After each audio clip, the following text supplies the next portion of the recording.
DorkLair. Welcome to another DorkLair action figure review. Today I'm taking a look at the Mezco 112 Collective Christopher Reeve Superman. This is an exclusive, and it was about a year ago that this went up for pre-order, and it's finally out. I think it's a solid release. It was a little bit expensive at $125, but I mean, when you look at this diorama base that it comes with, I think it's absolutely worth that price. So since it was an exclusive, it might be kind of tricky to find, but I think that the production was pretty high. I saw the carton count, and seems to be the highest production they've done for an exclusive, so there should be a decent supply. I know the limit was 6, so hopefully there's quite a few people out there with extras to sell if you're looking for it. Don't pay too much over retail. This will be something that probably you can get for, I mean, it was $125, so you can get it for like $150. I think that's a good price on an MDX. And you might even find it for less, I think. But anyway, so one cool feature that I thought I would show you right off the bat while I have it set up like this is the light up. So it's currently lit, and if you actually look right in there, you can see the green crystal that I have him holding, and if he lifts that crystal up, it actually deactivates the base, and then if you stick it back in there, it lights it up. So it's got a cool play feature. It also has a switch where you can turn it on or off all the way, that you don't have to use that play feature. But awesome figure, really cool release, and let's get into this review. Okay, so first up is the packaging. It's a cylindrical tin like we've seen with a few other releases. I don't know if it's the exact same size as the Popeye or the Pink Skulls, but a very similar kind of packaging, almost like a large coffee can type thing for scale. Let's just see. You can see how big it is for scale there. But yeah, it's a nice tin. I personally prefer the swing lids or the lunch boxes, but this is really neat too. And I really like that top. It actually reminds me of a DVD set I have for the movies. But yeah, it's a nice looking tin, and you could store stuff in there if you wanted to remove the inserts and whatnot.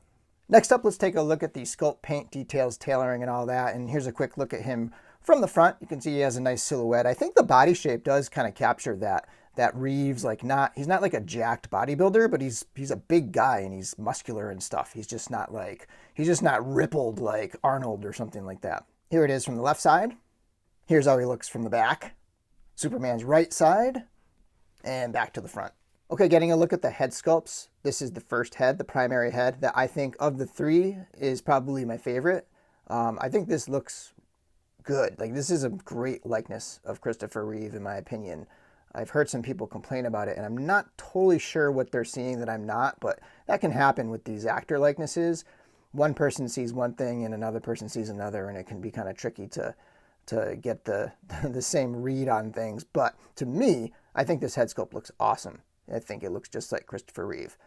And it's got those glossy, lifelike eyes that Mezco does so well. So I think this is a quality head sculpt right here.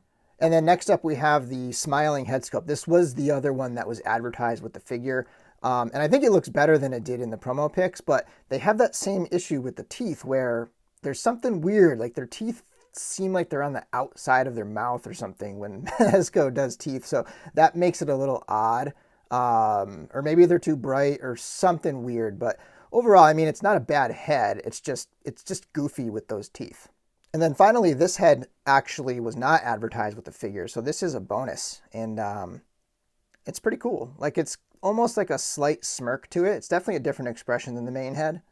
And I think this one also looks really good. So I'm pretty impressed with the heads, because Mezco can kind of struggle sometimes with actor likenesses, to the point where their best likeness is Spock, which was their first figure, their first actor likeness figure. And since then, they haven't quite nailed it. And I think this might be one of the better ones, in my opinion. So all three heads are decent. I do like the first head, my favorite, the more serious one. But I do like all three. Next up, let's take a look at the cape. It's got a little bit of a shine to it. So I feel like that matches the movie pretty well. But I do get these little runs kind of things going on. Like, it's not the most durable looking material. You can kind of see them in the light there. But overall, it's a nice looking cape. It's got the S on the back there. I'm not going to get into accuracy. Other people can spend their time dealing with that. But to me, it looks like the cape. It's probably about the right length, I would think. Not 100% sure about that, but It's cool. It's got a wire, so you can kind of have it pose up in dramatic types of situations here as you get him going. Not quite as good in terms of the wire as some of their other recent capes, like their Batman figures. And I think part of the reason is I don't like the way it's assembled. I almost wish it was pegged into the body. It's actually like underneath. It's actually underneath the suit right here. You can kind of see where it is right there. And that makes me a little bit nervous. But otherwise, it's a cool looking cape and it's got that posability. So some decent options there. One little issue, I think, with mine, I don't know if it's just shifted or what, but it always feels like the S is kind of drifting over to the side, to his left side. And I'm constantly trying to like shift it back over. But I don't know. I think maybe mine might be slightly off center there. But it doesn't take too much effort to just slide it back over. The blue of the suit is kind of like that.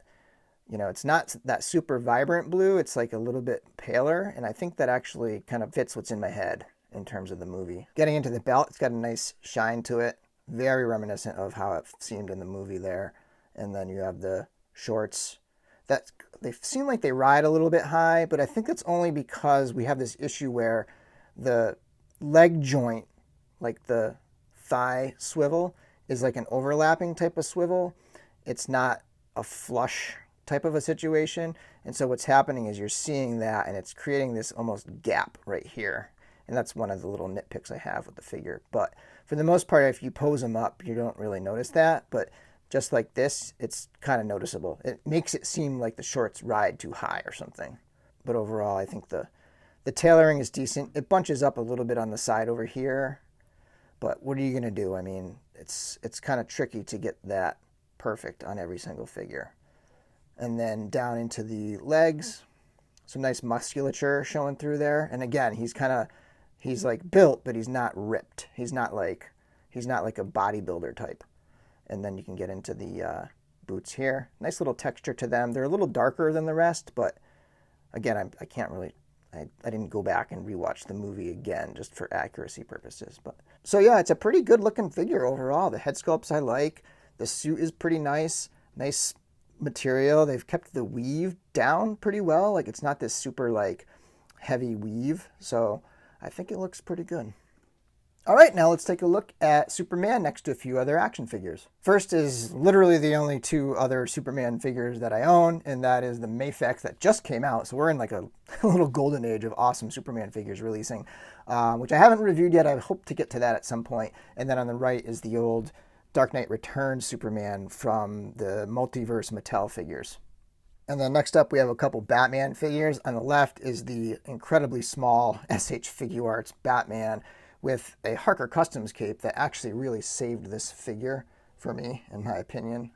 This is not a great figure, but the cape makes a big difference. And then on the right, we have the Batman tactical suit, but I swapped the neck and the head with the Sovereign Knight Batman. So a couple kind of movie figures next to Superman. And finally, I just thought I would share how he looks next to the Mezco 112 Collective Darkseid. For accessories, he comes with the 5-inch flight stand that looks awesome with the Superman movie graphics on there. And then he's also got a bunch of hands. So he's got let's zoom in here a little bit. So in addition to the fists that come on him, he's got a pair of reaching out, grasping, kind of gesturing hands. He's got a pair of the flight hands, the straight hands there. And then he's got a few different gripping hands. This one over here on the right is to grip the crystal, and then you got a few other kind of grabbing hands for other things. He's also got a few different kryptonite pieces. So he's got this chunk of kryptonite right here. It's got a flat bottom. You can kind of just rest it on something as like a little diorama piece. And then he's got this wearable metal chain necklace with the kryptonite that incapacitates him in the movie. It is green. It's not picking up very well on the screen, but let me see if I can shine a light in there a little bit. You can kind of see. There you go. It is green, and it is translucent. He also comes with two crystals, the green one and the clear one for the Fortress of Solitude. And you can see they do have a little bit of a rounded bottom so that they can be inserted into the diorama piece, which I will show you now. And here we go, one more look at the diorama. And it's really nice. There are a few different not materials, but a few different finishes being used here. A lot of it is this translucent, frosted, essentially, plastic, and then there's some places where it's more of just like a clear plastic there. So these crystals that rise up, they don't move or anything, but I think I remember them like sort of rising up in the movie. Those ones are sort of separate pieces you can kind of see down in there. And then you can see where the hole is for activating it. And you could take either one of these crystals and just stick it right in there, and then it lights up. And it looks pretty good. Let me take my light down a little. You know, it kind of fades up in color. I do sort of wish they had included a peg hole, like right on here, just to have a little stability when he's standing there. But other than that, I mean, I don't really have any complaints about this piece. It's really cool looking. And then in addition to being able to operate it with the crystals, you can actually switch it all the way on and just have it on like that if you want. Included are 3 AAA batteries, so pretty standard batteries for this as well.